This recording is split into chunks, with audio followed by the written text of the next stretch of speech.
This is the Requiem Metal Podcast, episode 24, Blind Guardian.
That was Valhalla from Blind Guardian's Follow the Blind record, put out in 1989. And this is the Requiem Metal Podcast with your host, Jason Hundy. And Mark Rudolph.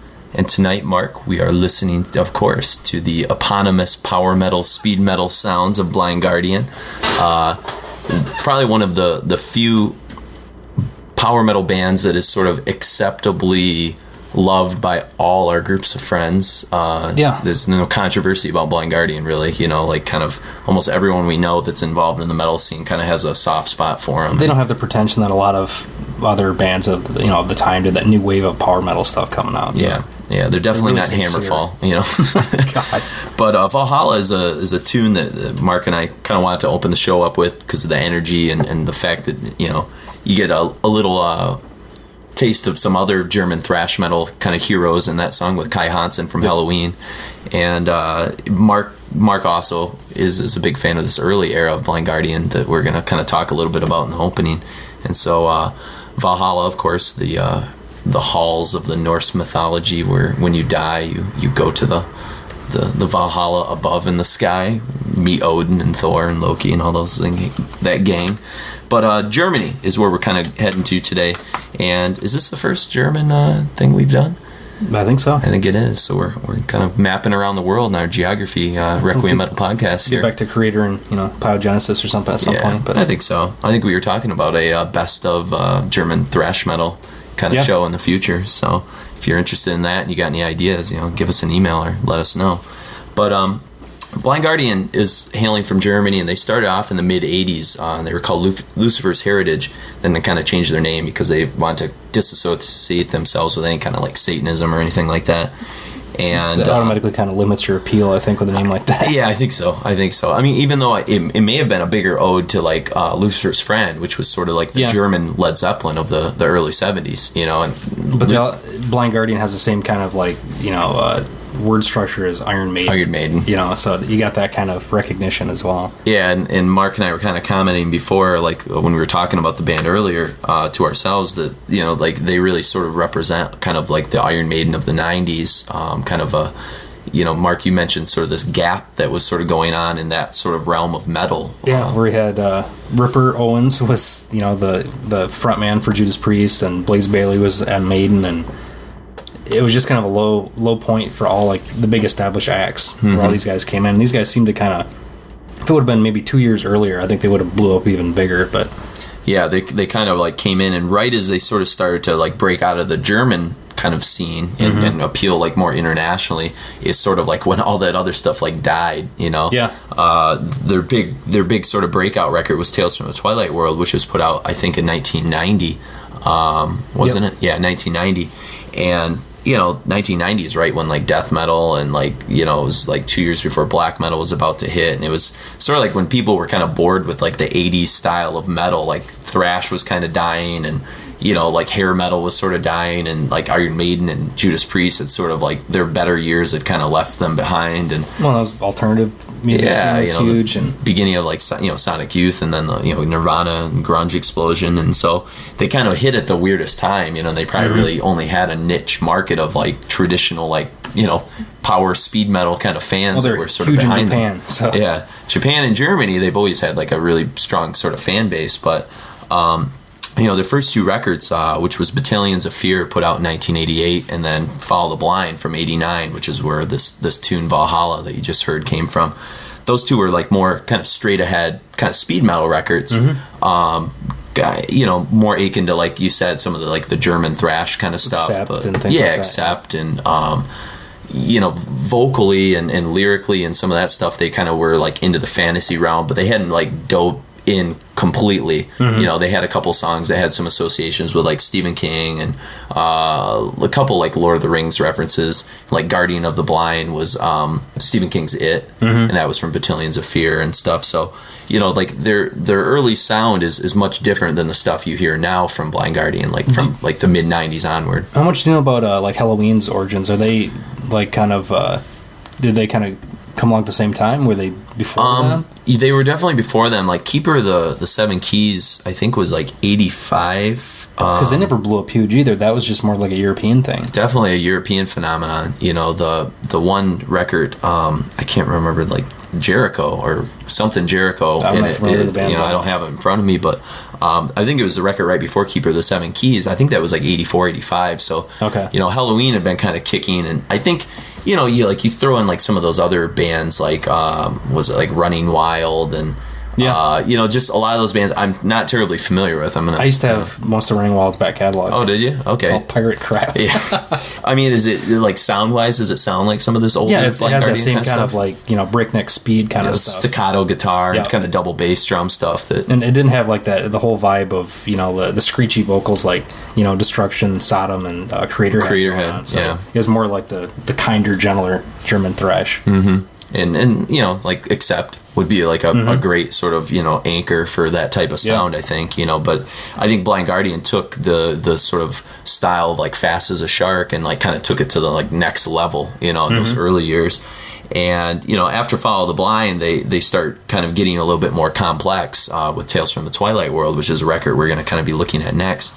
And they really start getting more into the fantastical, lyrical realm, more conceptual things are happening. Would you think this is probably the era where the Freddie Mercury influences kind of started coming in heavy? I would say, yeah. He goes from, just being sort of a traditional metal vocalist with some kind of Blackie Lawless, Wasp kind of influences to really sort of, channeling his vocals, like really testing out what he's capable of doing in terms of melodicism and like clean singing and not just sort of that, like Hetfield kind of like monotone kind of barking kind of stuff. And I mean, it really represents like a peak of the early era, but also I think a preview of what Blind Guardian's going to do in the next phase of their careers. I mean, they almost take that flamboyance that Queen had, with those anthemic ballads and, really inject it with thrash instead of like rock, how Queen was. So it's funny to see how deep those Queen, roots kind of lie in. Sure. And Blind Guardian. And then you go back to like a Queen song like Stone Cold Crazy, and he was playing,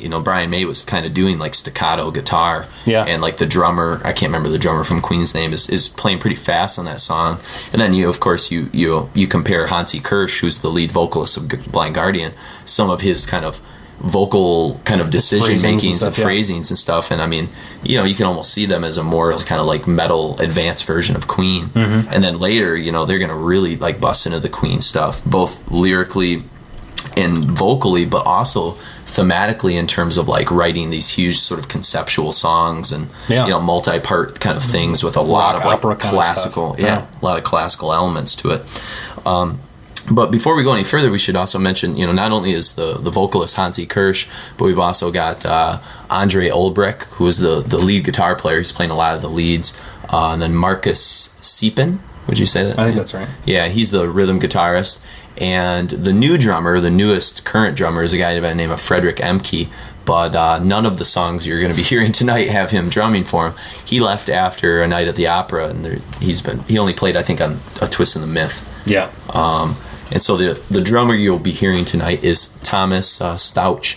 And if I'm not mistaken, he left over musical differences or something along those lines. He wasn't happy with the direction that they were moving in after Night at the Opera. According to this, he was gone from 86 to 87. Yeah, that's kind of weird. Yeah, I just noticed that too.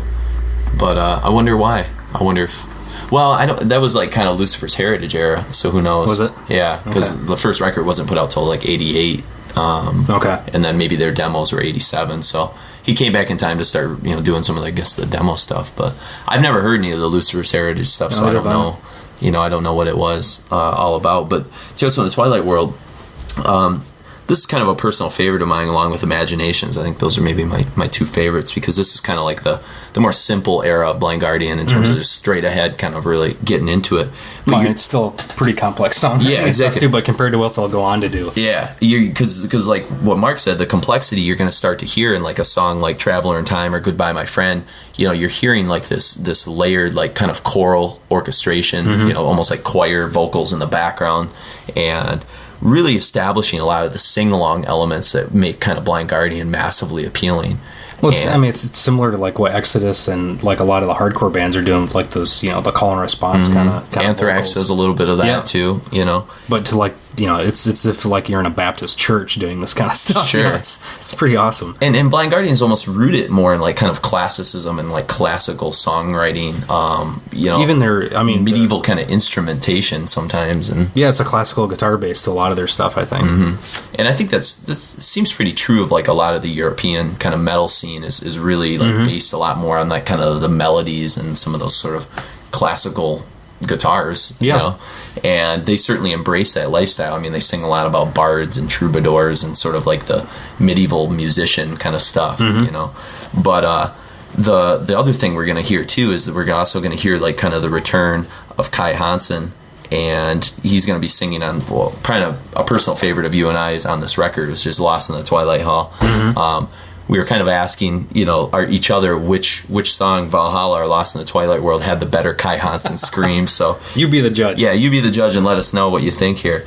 But one of the things too, before we get into listening to a little bit more music, that I think should be said about Blind Guardian is the fact that Blind Guardian has this really strange kind of sound that's very open and accepted by people of all walks of life, of all kind of musical likeness, not just metal fans, not just death metal people, not just power metal people, but there's like something kind of really like glomming and appealing about them. It's got the universal appeal of like Maiden, I think. Yeah. I mean, maybe even more so than Maiden for some reason. And I don't know if that's because like, they kind of like accidentally grabbed onto like this phenomena that hadn't quite existed yet with the whole Lord of the Rings trilogy and like how popular those movies were. The fact that lyrically, a lot of their songs deal with Lord of the Rings and The Hobbit and things like that. And I don't know if that kind of gave them kind of a cult status amongst Lord of the Ring fans. Yeah. It's really hard to say, but I know they're a really positive band. Sure, they're upbeat, sing-along stuff. I mean, this is strange for this era or this genre of music. And good running music, good driving music. I mean, Mark and I, you were talking about cleaning the house to Blind Guardian. What I mean? It's get it done in a jiff. Yeah. So there's something really massively appealing about Guardian, and we're going to talk more about this kind of huge phenomena that occurs with Blind Guardian in the community that Mark and I kind of grew up in Mount Pleasant, surrounding kind of the record store and some of the it's just crazy stuff, and we'll get into it a little bit later, but I just wanted to mention that. So as you're hearing this, kind of be paying attention for those sort of sing-along kind of choruses and things and those elements that really make Blind Guardian stand outside of like a lot of the other power metal bands that just sort of lack that because they throw maybe too much complexity into it or they're too pompous, like you said. Guardian's like they're like the blue collar like power metal band or something. They're accepted by all people and all walks of life. So we're gonna hear Traveler in Time and Goodbye My Friend, and then we're gonna end things with Lost in the Twilight Hall, which we said features the vocal stylings of Kai Hansen.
That was Lost in the Twilight Hall, Goodbye My Friend, and Traveler in Time. And we didn't mention Lost in the Twilight Hall is sort of a reference to Gandalf's rebirth in Lord of the Rings. But better yet, Goodbye My Friend. E.T. E.T. reference, which had to make us laugh. It puts a really new spin on that song. Kind of, I'd want to actually talk to Hansi about that and make sure that that's not some kind of internet myth of some sort. That, it's not real obvious in the lyrics. No, but Goodbye My Friend. I mean, he's saying goodbye to E.T. Now, anytime I hear it, I'm just going to picture E.T. in the front of Elliot's bike with his bathrobe on. Yep.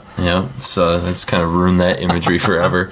And then Traveler in Time was Dune, Frank Herbert's Dune, I guess a reference to. So, like Iron Maiden, they kind of wear a lot of the references like right on their sleeve. Iron Maiden was always, doing stuff from famous novels and famous characters, Rime of the Ancient Mariner and stuff like that. Prisoner When Worlds Collide, all kinds of stuff. Invaders, kind of stuff like that. But so Guardian's not too far removed from that. And then also worth mentioning about this record is it's the first cover featuring the likings of Andreas Marschall, who he will sort of kind of establish a relationship over the next 4 records with Blind Guardian and a lot of their singles and EPs and things like that, of kind of being the visual representation of Blind Guardian. He'll later go on and do like some stuff for like Hammerfall, and I think he did like the Godless Savage Garden Dimmu Borgir cover, and I mean he's done like some stuff for Obituary. And I want to say he did something for Sepultura as well, but maybe not. Yeah, I don't know if he did or not. I'm thinking the definitely KSAD not beneath cover. No, I don't think he did KSAD. I'd like to check though. Kind of makes me wonder. Because I just remember him having a real strong Roadrunner connection to, some of those other bands. But and that could be wrong. That could be. Well, maybe we'll check on that. But anyways, so kind of cool about that not only are they kind of lyrically getting more kind of advanced in their influences, including a song on there called Lord of the Rings, which of course will resonate years later when they actually do a concept album based on some Tolkien material. But also the artistic stuff is sort of coming up now, because the covers on the first 2 records, as you were kind of pointing out as an artist, not good. I mean, they're fine for what they are, but they date really badly. Yeah, they look like early 80s sort of German it stuff. reminds me of the scene in the first Star Wars where they're playing like the holographic chess. Yeah. It's that kind of thing. And the second one's even worse. It's a troll or... A troll run away from something. It's just it's really poorly something done. bad. Yeah. But so it kind of adds to the integrity of Blind Guardian with this Tales from the Twilight World, which of course this is the first record where they kind of get outside of Germany in terms of getting heard by other people. And the next record that they put out a couple of years later was Somewhere Far Beyond. Yeah, Somewhere Far Beyond. Sometimes I think of Somewhere in Time. I get my Iron Maiden, Blind Guardian references mixed up. And again, a lot of the same elements you saw introduced on Tales from the Twilight World in terms of like the big choruses, the big orchestrations. Kai Hansen is on this record again, but he's not singing this time so much. He's doing some guest guitar playing on Quest for Tanalorn. And you're also seeing, again, more Tolkien influence. You're seeing especially on this pairing of songs called the Bard Song, Part 1 in the Forest, and Part 2 called The Hobbit. And of course, the Bard Song, for those of you who've ever had the opportunity to see Blind Guardian live, is sort of like the centerpiece of like the whole concert in a way. It's where they turn the midpoint. Yeah, they turn the lights off, the lighters come out, and the hand clapping and sing along stuff happens. And it's a sight to be seen. And if you've never had the opportunity to see Blind Guardian, who we might add are awesome live. Yeah, unbelievable live. Just the fact they can pull off all the speed and intensity. Cross-generation, like, appeal. Yeah, you were saying when you saw them, just the kind of range of fans. I mean, you got, like, hardcore kids in their, teens, early 20s or something. I just imported Ozzy Osbourne CD. And then see, like, older crowd, like, way older than I would have thought would be, into, like, 40s and 50s kind of. Sure, like the old, like, Judas Priest, Iron Maiden, Sabbath fans, from, like, the 70s and 80s, kind of have lobbed onto Guardian. I mean, I know, like, girls that we used to date and hang out with got into Blind Guardian. We had teachers that got into Blind Guardian. I mean, you name it. Like, we just, there was such a mass appeal for the sound that Guardian has.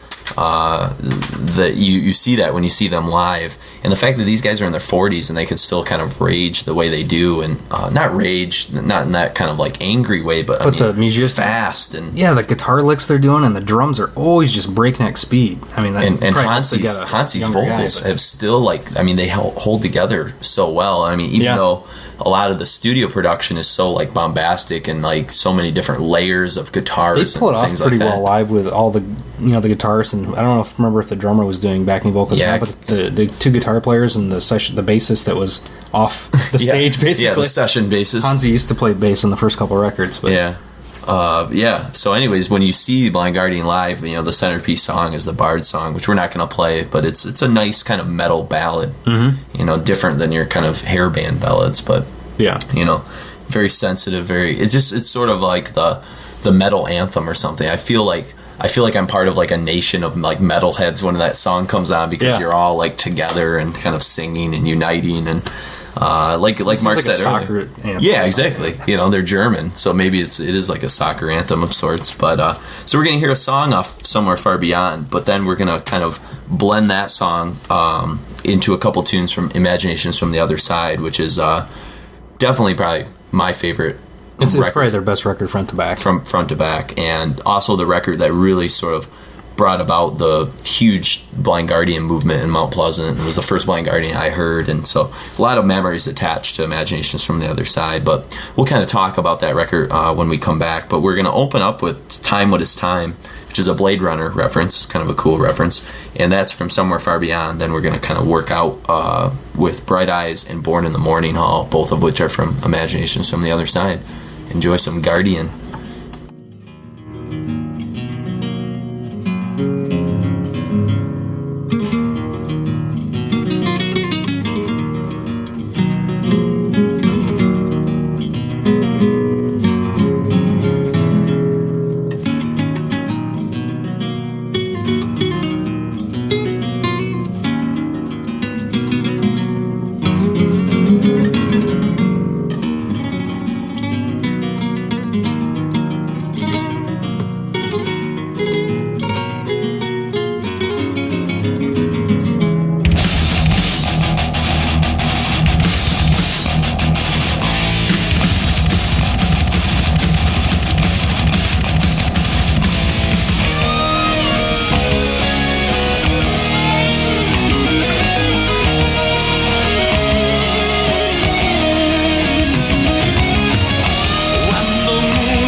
God, he knows how long I try. Feel there is no reason to cry. I live my life in fortune dreams forever.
sunshine, it grew up growing plants. Fall in the morning home. Shadows left the fear inside. Neither hand will ever reach the other side. The other side. The other side.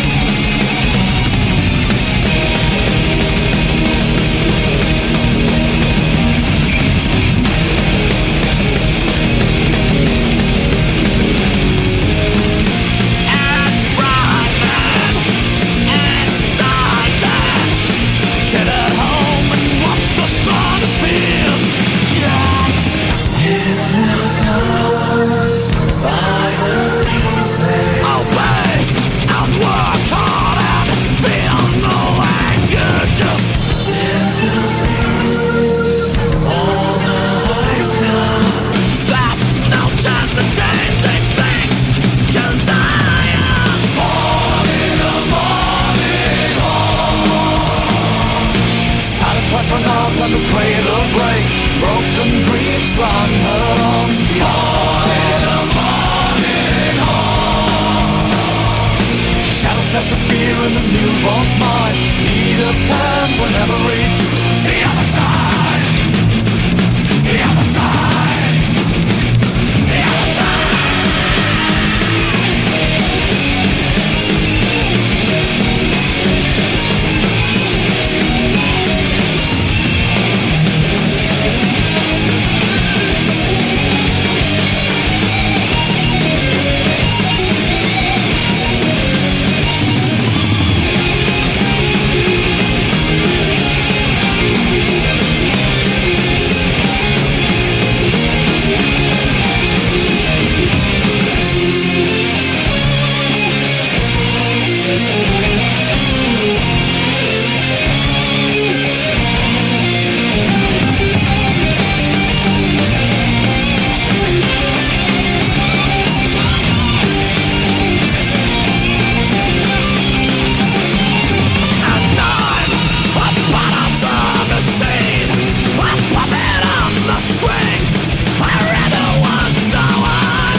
That was Born in the Morning Hall, Bright Eyes, and Time What Is Time. The last two being from Imaginations from the Other Side, which is what we're going to kind of talk a little bit about now. When did you guys get a hold of this? Because you and Chris had this, I think, before really anyone in Mount Pleasant did. Do you remember how it got imported or how Chris was just able to get a hold? It was Chris's thing. I think we went through... Oh God, I don't even remember what the place was called. It was like D&L Imports, or it was one of our old manager at the record store had pretty good connections with this stuff at the time. And this is all, I mean, internet was around, but nobody was buying stuff on the internet like people are now. So this was this was 97 because the record was put out in 95, but we weren't able to hear it or get a hold of it until 1997. Mm-hmm. I do remember that because it was my freshman year in college. So I'm sure Chris probably heard about it, in some magazine interview or something, and ended up seeing it in a catalog and just kind of ordering it up, and then I just got it from him, and with a little bit of hesitation, but yeah, because I remember going to the very first metal fest I went to with you guys when you guys were still doing the Requiem. I remember you guys freaked out because somebody had like a yellow long sleeve Blind Guardian shirt, and you guys were both like, holy crap, and you like stopped the guy and asked him where he got it, because I think it was at this point where you knew the reputation that this was supposed to be an amazing record, but neither of you guys had really been able to hear it, or it was something like that, you know. So there was like a mystique surrounding Blind Guardian. And then of course I'll have to go back and look at some of the old like playlists that usually kind of helps you figure out what came out when. And there was this, I just remember there's mystique, you know, about this, and then finally they started showing up at the record store for the nice price of like $28.99 or something like that. I mean, we were paying out our you know what. Were you getting the discount at the time? I mean, I was getting some discount, yeah. But it was like a $2 or $3. I mean, I was still paying $25 for a Blind Guardian record, you know. Yeah, for the first, well, probably the entire stack of Blind Guardian CDs is probably $300 that I got right there. Yeah, for 7 discs or 8 discs. Yeah, 90. Tokyo Tales is similar in price. Yeah, 90 or I think it was $120 I paid for this one, Nightfall, Somewhere Far Beyond, and Tokyo Tales. About $30 a jewel piece. Case. Yeah, I mean, it's ridiculous, but well worth it. I mean, the amount of spins I've gotten out of those records. How many people you've turned on to them. Oh my gosh. It's like Amway. And Imaginations from the Other Side is like this almost like peak of this sort of sound that was kind of started with Tales from the Twilight World, excuse me.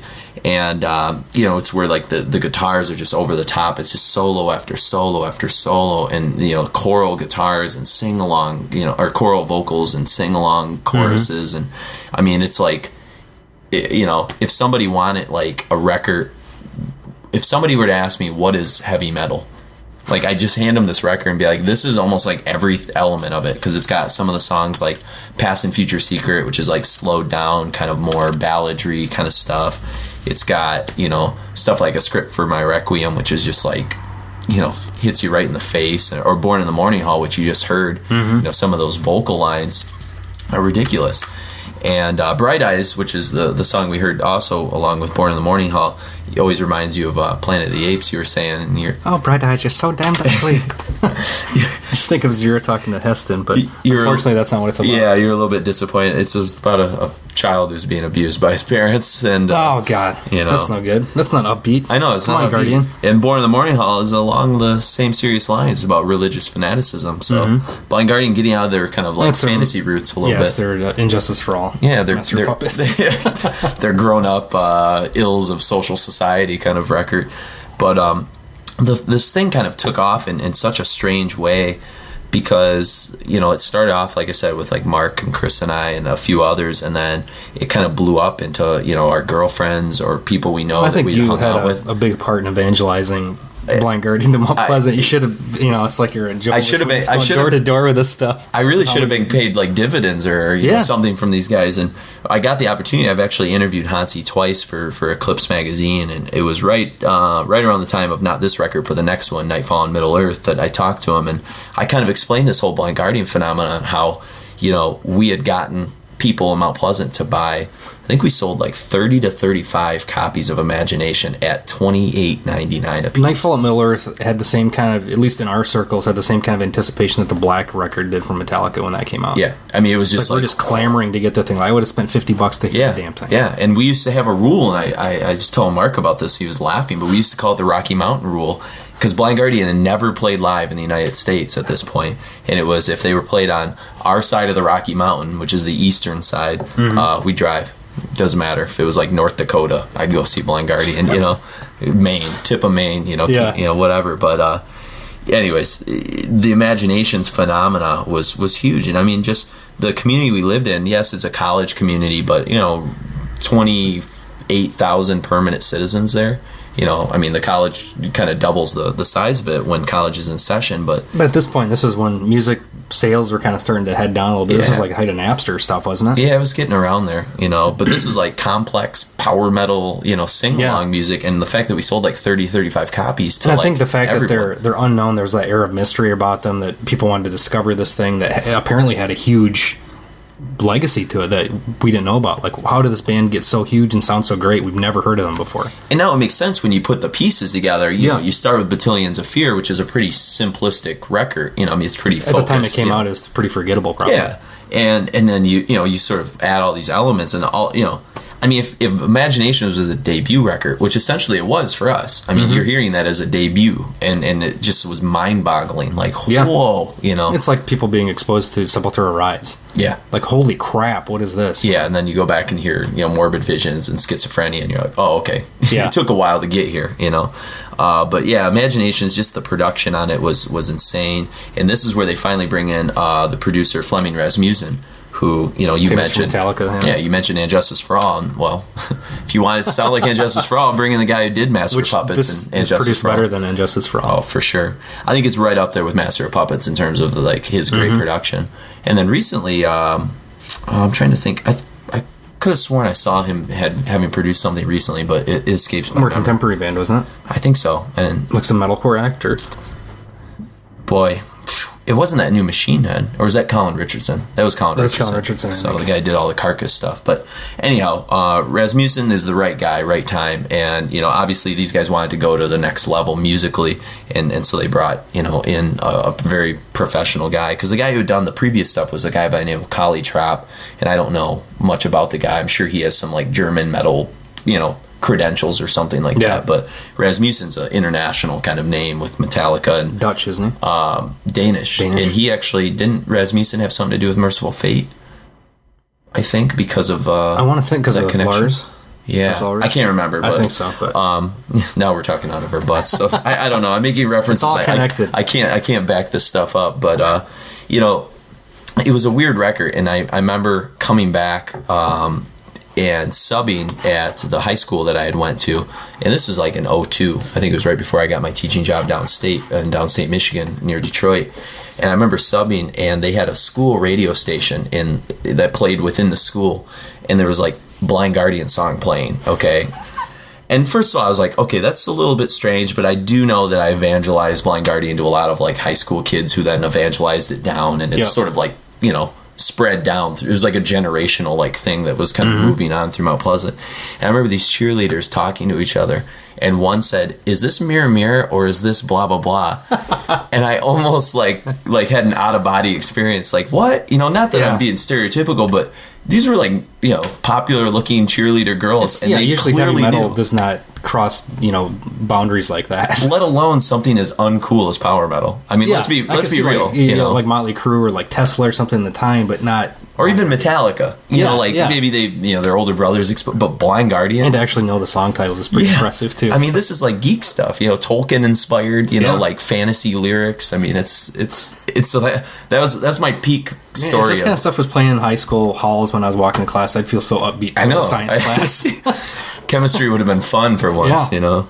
But so that's my little story, and I kind of explained some of that stuff to Hansi, and he kind of said, "Well, all our American sales apparently are coming from Street Team, Mount Pleasant." So, but let's get into some more stuff from Imaginations. We're gonna hear the title track, which is pretty epic. It's the longest song on the record, and then I think the song that for at least my group of friends, this was sort of our rallying cry. This was the song you played first for somebody when you were introducing them to Blind Guardian. That's a script for My Requiem. And then we're going to kind of close things off with something from the next record that they release, Nightfall and Middle Earth. But we'll talk about that a little bit later.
That was Blood Tears, the script for My Requiem and Imaginations from the Other Side. And the last song there, Blood Tears, which is a little bit more melancholy, a little bit slower in tone. Different movements to it. Yeah. It's more advanced structurally, I think. And I think, like, too, vocally, that song in particular, you can really hear a lot of Freddie Mercury-isms in terms of, like, where his vocals are sort of, like, winding up and down. And, and he's, even on this record, he's got almost like a kind of like, not sleaziness isn't the right word, but more of that, the harsher, like, gruffer vocals, almost like a, Udo from Accept kind of thing, a little bit, with his yells and stuff. And you can hear that in a lot of the songs, but at the same time that you hear that sort of stuff, you're hearing more extreme kind of melodic vocals from Hansi. It's like almost, Nightfall and Middle Earth represents really like these huge extremes. And, in particular, talking about, Freddie Mercury vocals, there's a song on here, which, we don't have time to play, but it's pretty much like a piano and hymn kind of number. It's called the Eldar, and it's one of the shorter songs on the record. I forgot you had Blind Guardian stickers. I still got a couple of those throw as these in well. my new car. Yeah, there you go. And all the lyrics in Japanese, just in case you ever wanted to read them. This is another one of those import CDs that It's we a toy paid. factory that has since I paid so much, I kept the little thing that goes out. There's actually a term for these things, little cardboard sleeves they stick on the outside. The little, like, Chris told me Japanese the name for 'em, inserts. but I don't remember what it was, but I try to keep everything if it's going to cost me that much. Sure. You can keep it in the tray. I still have some of the stickers and things like that. So I forget those are even there. I don't even know what the domestic version of this looks like. I mean, I'm so that used thing to, like, weighs about 6 pounds. I mean, I know. it's huge. And it's got a special CD case that's thicker than the normal jewel case. It's kind of hard to explain, obviously, as you're listening via the internet here, on your podcast or on your iTunes or something. But this thing, I don't know. I wish we could kind of, like, show it to you. It's about an eighth of an inch or 16th of an inch taller than a typical jewel case. It's like it's laying down. It's like it's a monster truck version of, like, jewel cases or something. It's almost as big as, like, a nice fat digipack, but it's a jewel case, which is kind of odd. Which really represent. I mean, this record's bigger than anything that Blind Guardian's ever done in terms of scope and like vision. You need a big case to hold it all. Yeah, exactly. If you're gonna do a concept record on a Tolkien book, and not the easiest Tolkien book either, probably the most difficult. Yeah, it's gonna be hefty. But the tune, the Eldar, is pretty much just Hansi and a piano. And it's just like him going, like, through all these almost like vocal ups and downs. I mean, it's almost like, you know who does piano on that? I don't, not offhand, but it could be Hansi. I mean, he used to play bass, so I'm sure he has some musical abilities in terms of instrumentation. But anyways, if you've heard Nightfall and Middle Earth, you know what I'm talking about. And if you haven't, it's definitely worth checking out, along with all this Guardian stuff. But as we talked about in terms of pomposity and, like, hugeness and, like, just, grandeur, Nightfall and Middle Earth to me represents, like, the peak of all of that for Blind Guardian. I mean, I don't think they could ever, like, really approach anything, like, quite this big again without it, like, kind of exploding in their faces. It was sort of like right time, right place. It's a one time in a career kind of album.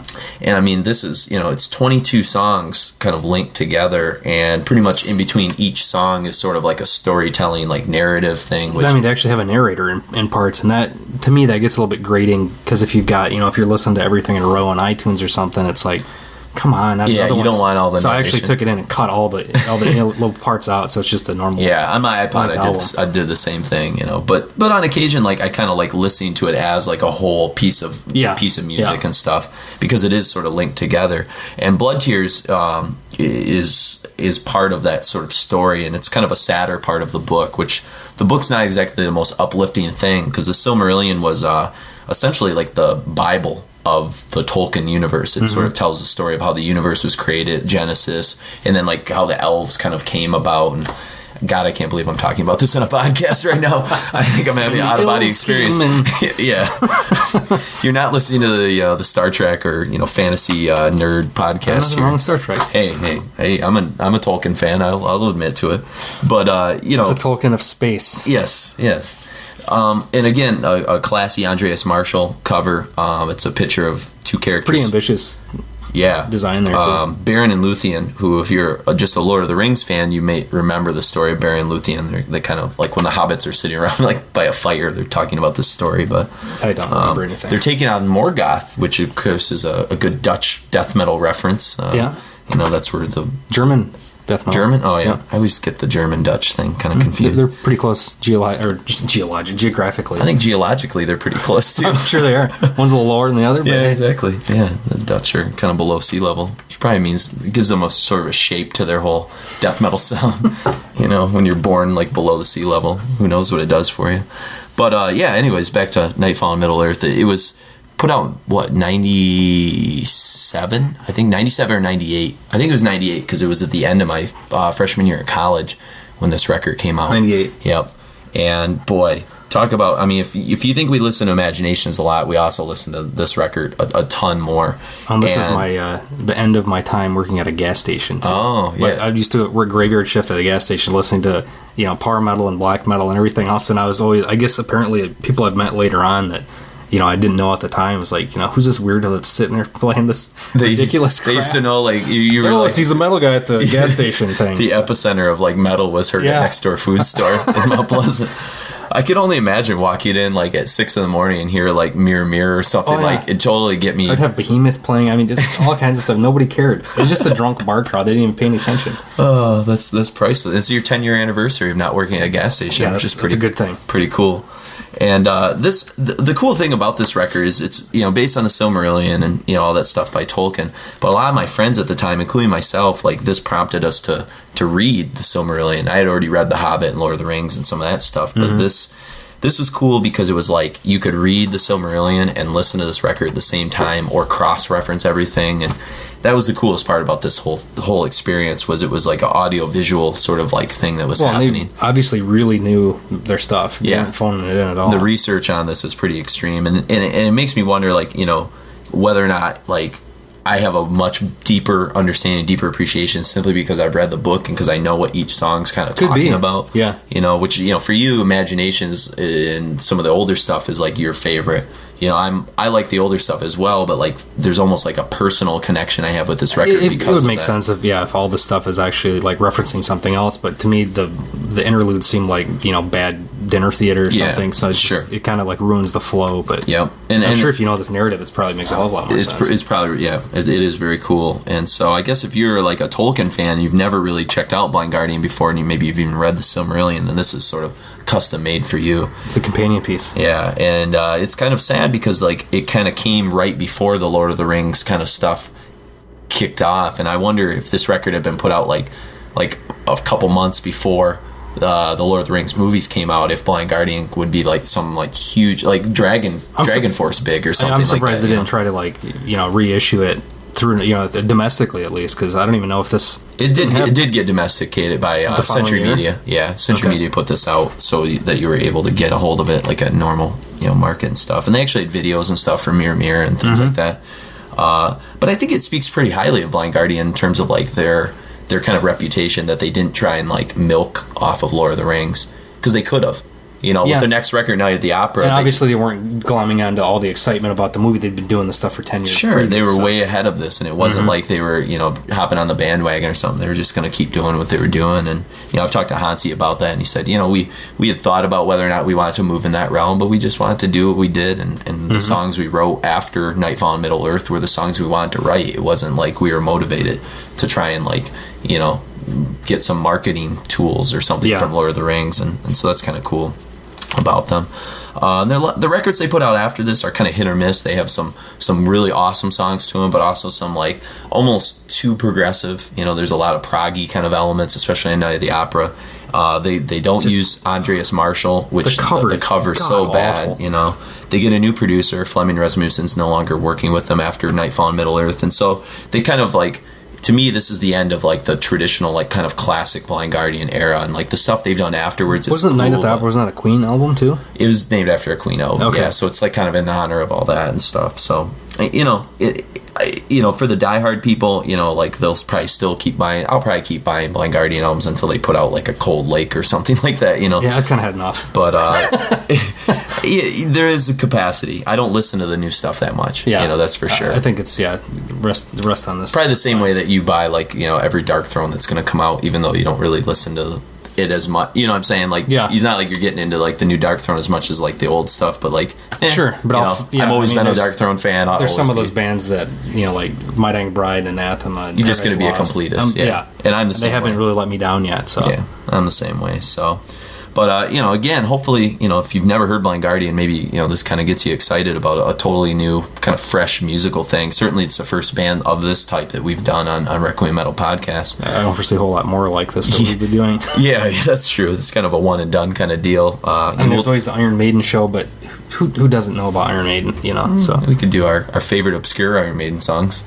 I'll play stuff off the first 2 records. Yeah, exactly. we could do the Paul Di'Anno years. So. Yeah, that'd be cool. But tell us what you think. Shoot us an email at requiempodcast@gmail.com, or check the website out. You can send requiempodcast.com, I think. It is requiempodcast.com. Which it's in the process of being put together, but it's a work in progress. So, but the most important thing is download often and leave us a review if you like at iTunes, or if you get it from the TalkShoe player. Leave us a review there. Yeah, because we're really kind of looking for some feedback. We want to know what kind of stuff you're wanting to hear, and we we do pay attention to that kind of stuff, and knowing that people are out there kind of listening and enjoying what we're doing and stuff kind of gives us that motivation to keep kind of doing this stuff. It's nice to get a direction like, hey man, you guys are off track. You've been doing too much grim black metal. Yeah, exactly. Do something like this. Exactly. So we want some shiny happy power metal, and here we are delivering with some shiny happy power metal. But we're going to close things out tonight with the opening kind of track from Nightfall in Middle Earth, which has a lot of good... It's a triumphant end to the show, I think. For sure. Even though, like, lyrically, if you've read the book... Musically. Yeah. Yes. Well, no, lyrically, it's pretty depressing. Okay. Into the Storm is sort of like basically the crap's hitting the fan. It's like where everything is about to go bad in the world, So... anyways, so we're gonna leave you with Into the Storm, and hopefully you enjoyed some Blind Guardians. So for Jason Hundy and Mark Rudolph, enjoy Into the Storm.